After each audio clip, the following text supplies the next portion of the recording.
this has gone wrong multiple times.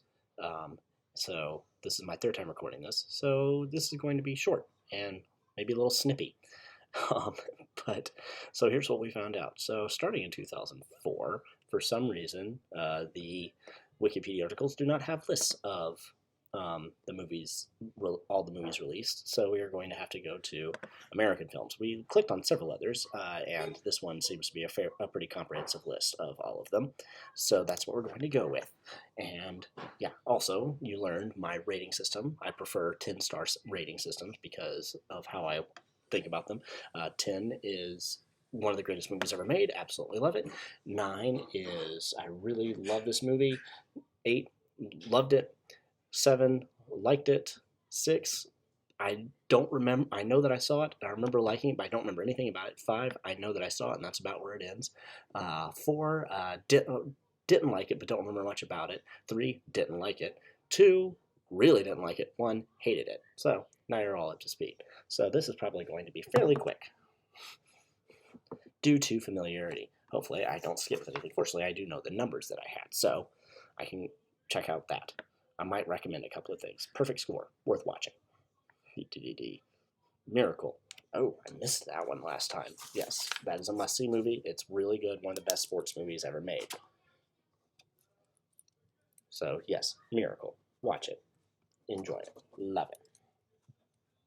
It's pretty good for a February movie, honestly. Especially with DJ Drama Queen. Nope. Passion of the Christ, definitely a must-see.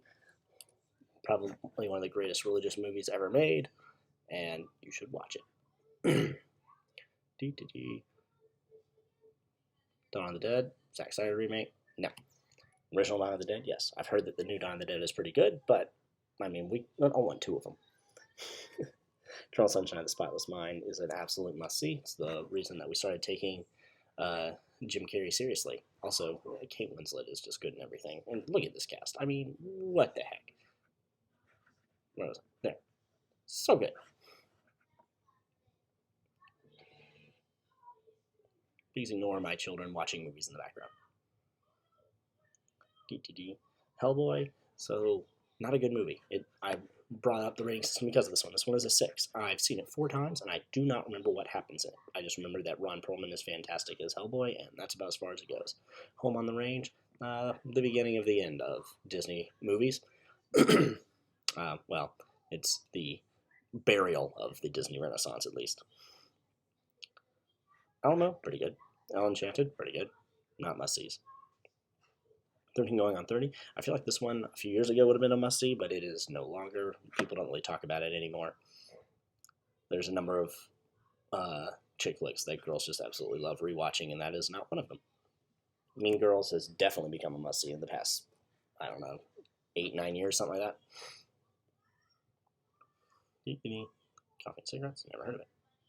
No, Roberto Benigno. Troy looked like it was going to be a must-see when it came out, but then nobody liked it. Shrek 2 is a definite must-see. One of the best comedies ever made. You should all watch it. Raising Helen, it's fine. We all love Kate Hudson, but I mean, that only gets you so far. Harry Potter and the Prisoner of Azkaban, again, the first Harry Potter movie is the only must-see, and you can keep going if you want to, but I feel like this one would have been considered one, but I've turned against it. Some people might say that it's a must-see. I disagree with them. Napoleon Dynamite is a cultural staple. You have to see it to understand 2004 because it was absolutely enormous, and everybody saw it and had opinions on it. I think it's okay, but yeah, it's one of the most quoted movies of this era. Spider-Man 2, possibly the best superhero movie ever made, so definitely a must-see. The before movies are pretty much exclusively beloved by film nerds. Everybody else hasn't seen them. Anchorman, you need to see it to understand the memes. It's one of those movies. But yeah, so it's a must-see. It's not bad. iRobot, very disappointing. Born Supremacy, Identity is really the only one that's a must-see. You can watch it to watch the rest of the series, but no one will look at you askance if you didn't see Shaky Cam, the movie.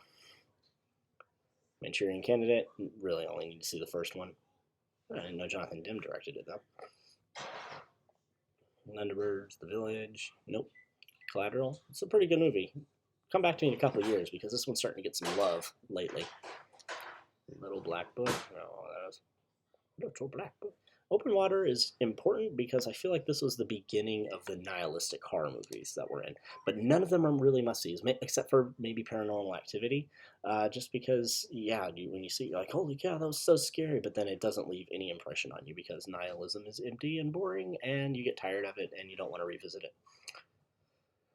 Cellular is the first movie that made me think, ooh, who's this Chris Evans guy? I recommend watching it, but it's not a must-see.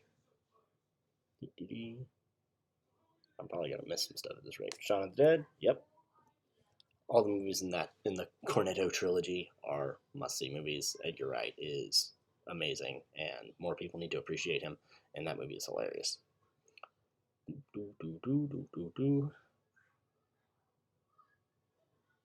Saw, yep. The first Saw movie is a must-see.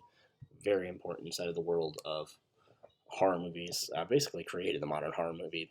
Essentially, it was a shot in the arm, made horror movies popular, and again, and here we are. All right, so The Incredibles, yay! Definitely a must-see. Polar Express, definitely not a must-see. After the Sunset, what is that? Oh gosh, I can't even pronounce that writer's name. Finding Neverland, yep, that's a must-see. National Treasure, I would say that one is a must-see. I want it to be a must-see because I feel like it's a movie that we do not need to forget. It's so fun, and it's just one of those movies that makes you remember why you like movies. So there. Blade Trinity, nope. Ocean's 12, nope. Phoenix, nope, nope. All these Oscar bait movies that no one even really remembers. Alright, so I came out of this with less. What did I miss? What did I miss? It's extending the time. Crystals of the Cranks. I feel like people are trying to make this one a must-see, but no one really cares about it. It just doesn't leave an impression. I've seen it multiple times, and it's fine.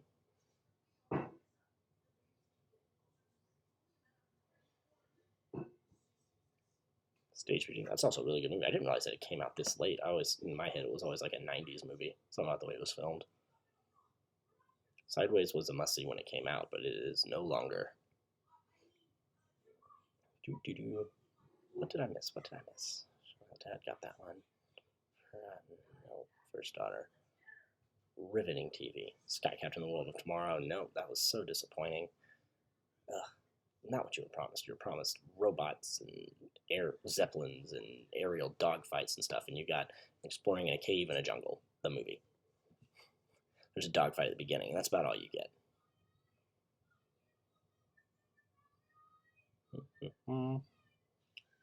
Catwoman, that's what I missed. No, I kid. Haha. I am funny in my dry delivery.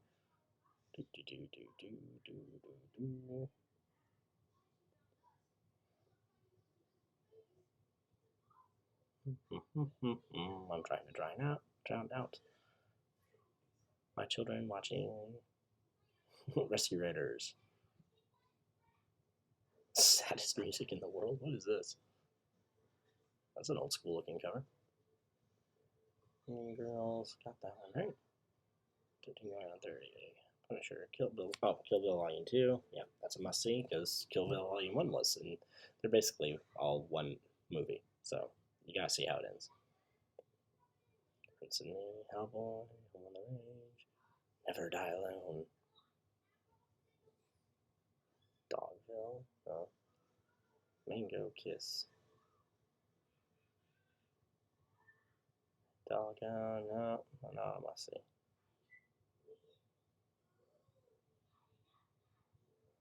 You got served. Blah, blah. No, okay, yep, that's all of them. Yay! Alright. So, that was 2004. Enjoy.